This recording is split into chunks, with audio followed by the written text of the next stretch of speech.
Tripura drugs ইয়াবা ট্যাবলেটর হারবার দিন দিন বেজতুন বেদ বাড়ি যান প্রশাসনে নানান হিত্তেদি নানান দগে থকসেলেও হন হিত্তেদি দমিনোপারের ড্রাগস ইয়াবা ট্যাবলেটর হারবার ঘুরিয়ে গুণরে কৈলাসহর লাতিয়াপুরা দামত দেবদাস দেবনাথ নাঙে একজনে দীঘলক্ত দরি এই ড্রাগস ইয়াবা ট্যাবলেটর হারবার চালে যান তার একরে গড় দাগাচ্ছি করি একজনে অমহদ ড্রাগসর আক্কে নাই তামকুও গড় সারি জিয়ে গই তার ইকু গুরিফো সিপিও অনশন সেই অনশন ফবু গড় বেজার লই হানাদানা নথানায় অগমানে হুজি মরান দিবার সেগি গতনান আদামেগুনি খবর ফেইনি লগত থারে সত্তুন উত্তর করিলাম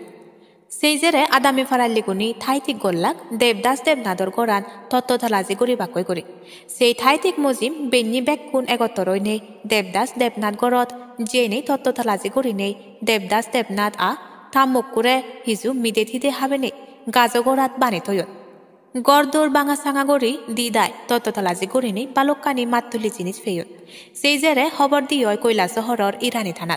ইরানি থানার এক হোটেল পুলিশ টিএসআর এলাক ড্রাগস ইয়াবা ট্যাবলেটর হারবার গুড়ি দেবদাস দেবনাথ গড়ত এনে তারা দিনের মগরে থানাত নিজান নয় আদাম মেগুনি দাবি করছুন দেবদাস দেবনাথর তামকুর কঠিন শাস্তি যেন অয়ফারা এই খবর নালত গোনায় তেবাইতে বেগাসুমার প্রতি ফলো করে থাকো জুমসেদক টাইমসের লগে ফাত্তুরু উত্তর সকালে দেখি আমার ফোন গেছে কথা কই না সকালে আমার কাছে ফোন গেছে গ্রামের সব মানুষ বেটিন সব জড়ো হইছে গতকালকে নন্দমালাকার গোপীনাথপুর তার বউ 3 দিন থেকে অনাহারি হইয়া তারে ছাড়িয়া তার বাপর বাড়ি গেছে তার বউটা যাওয়ার পরে গতকালকে তার একটা ছেলে 3 দিন অন্ধ ছেলে 3 দিন উপবাস থাকতে সে কালকে ফার্স্ট লাগছে ও গ্রামের তার পাড়া প্রতিবেশী তার গেট গাড়ি শব্দ নিয়ে তারে ফার্স্টের থেকে মুক্ত করিয়া দিছে ওই ছেলেটারে বিকলাঙ্গ তারে মুক্ত করিয়া দিছে 3 দিন সে উপবাস থাকতে তার হে বাতা পায় তার বাতার টেকাটা তার বাবাই উঠাই আনিয়া দৈনিক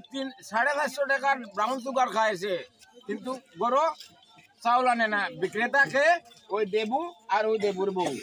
দুইজনে বেছে তার লগে তার অনুষঙ্গী খেরা আছে আর গুপ্তভাবে আমরা এখনো সরাসরি আইছি না নজরে আমরা নজরে আইলে আমরা গ্রামবাসী হিসাবে আমরা বরদাস্ত করতে পারতাম না গ্রামের অসংখ্য যুবক ছেলেকে নষ্ট করে এই দুইটা মানুষ দেবু আর দেবুর বউ আর তার পিছনে আরো গাইডলাইনে আছে আরো 2-3 জন আমরা প্রকাশ্যে যেদিন আসবো সাংবাদিকের মাধ্যমে আপনার কাছে আমরা জানাবো এখন আপনারা এলাকাবাসী কি চাই আমরা চাই তাদের শাস্তি হোক বা তারা এটা ছাড়বো না যদি ছাড়ে তারা বান্ধিয়ে রাখা হয়েছে যদি তারা এই সমস্ত কারবারি বন্ধ করে সঠিক পথে আয় তাহলে আমরা অসুবিধা নাই আর যদি তারা এই সমস্ত দুর্নীতির পথে